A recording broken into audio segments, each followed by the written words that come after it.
Idukki engineering കോളേജിലെ SFI പ്രവർത്തകനായിരുന്ന Dheeraj രാജേന്ദ്രന്റെ കൊലപാതകത്തിൽ നിർണായക വെളിപ്പെടുത്തലുമായി മുൻ യൂത്ത് കോൺഗ്രസ് പ്രവർത്തകൻ. കേസിലെ പ്രധാന തെളിവായ ധീരജിനെ കുത്താൻ ഉപയോഗിച്ച കത്തി യൂത്ത് കോൺഗ്രസ് പ്രവർത്തകരുടെ കൈവശമാണുള്ളതെന്നും പാർട്ടി നേതൃത്വം ഇടപെട്ടാണ് കത്തി മാറ്റിയതെന്നും മുൻ ഉടുമ്പൻചോല നിയോജക മണ്ഡലം മുൻ വൈസ് പ്രസിഡന്റ് സെബി എബ്രഹാം.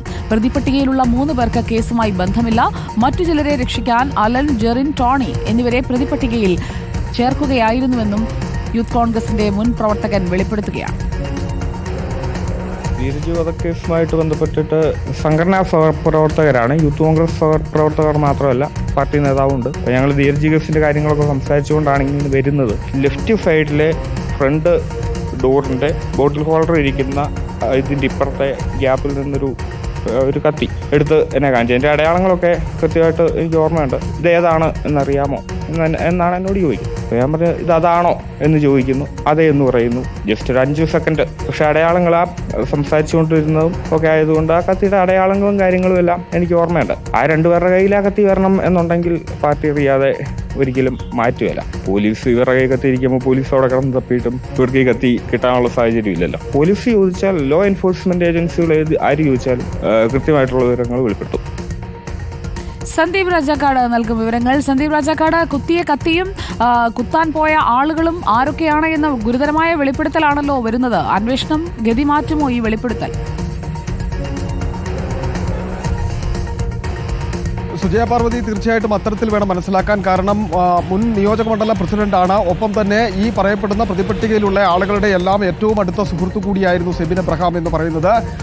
അദ്ദേഹത്തിന്റെ ഭാഗത്തു നിന്നാണ് ഇപ്പോൾ വലിയ ഒരു വെളിപ്പെടുത്തൽ ഉണ്ടായിരിക്കുന്നത്. ഈ കേസുമായി ബന്ധപ്പെട്ട് ഇപ്പോഴും ഏതാണ്ട് 600 പേജുള്ള കുറ്റപത്രം നൽകി 160ഓളം സാക്ഷികളൊക്കെ ഉണ്ട്, 8 പ്രതികളുമുണ്ട്. പക്ഷേ ഇതിനകത്ത് ബാക്കി നിൽക്കുന്ന നിർണായക തെളിവായിട്ടുള്ള കത്തി ഇതുവരെ പോലീസിനെ കണ്ടെത്തുവാൻ കഴിഞ്ഞിട്ടില്ല എന്നുള്ളതാണ് ഏറ്റവും പ്രധാനപ്പെട്ട കാര്യം.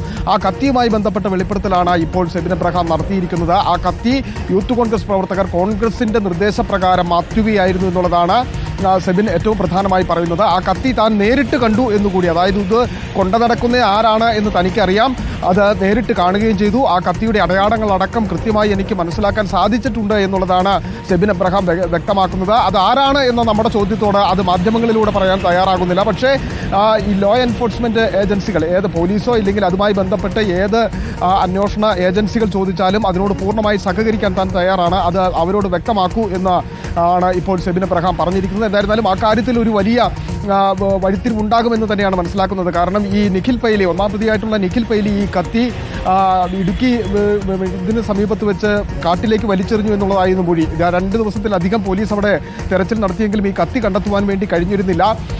ആ ഒരു നിർണായകമായ വെളിപ്പെടുത്തൽ അതിപ്പോഴും സുരക്ഷിതമായി തന്നെ ഉണ്ടാവാം എന്നുള്ളതാണ് ഇതിൽ നിന്ന് നമുക്ക് മനസ്സിലാക്കാൻ സാധിക്കുന്നത്. രണ്ടാമത് പ്രധാനമായി ഉന്നയിക്കുന്ന ഒരു ആരോപണം എന്ന് പറയുന്നത് നിരപരാധികളായിട്ടുള്ള പലരും ഈ കേസിൽ പ്രതിയായി വന്നിട്ടുണ്ട്. അത് കോൺഗ്രസിന്റെ തീരുമാനപ്രകാരം ഇല്ലെങ്കിൽ കോൺഗ്രസിന്റെ ഇടപെടലിലൂടെ പലരെയും രക്ഷിച്ചു എന്നുള്ളതാണ് ഏറ്റവും പ്രധാനമായി ഉന്നയിക്കുന്നത്. അതിൽ പ്രധാനമായി നമുക്ക് മനസ്സിലാക്കാൻ സാധിക്കുന്നത് ഇതിലെ 2ാം പ്രതിയായിട്ടുള്ള ജെറിൻ, ഈ 2ാം പ്രതിയായ ജെറിൻ ഈ എഞ്ചിനീയറിംഗ് കോളേജിൽ ആക്രമണം നടക്കുന്ന സമയത്ത് ആദ്യഘട്ടത്തിൽ സംഘർഷമുണ്ടാകുന്ന ഘട്ടത്തിൽ തന്നെ അവിടെ നിന്നും ഒരു ഫോറസ്റ്റ് ഉദ്യോഗസ്ഥന്റെ ബൈക്കിന് കയറി പോലീസ് സ്റ്റേഷനിൽ നേരിട്ടെത്തി ഹാജരാവുകയായിരുന്നു.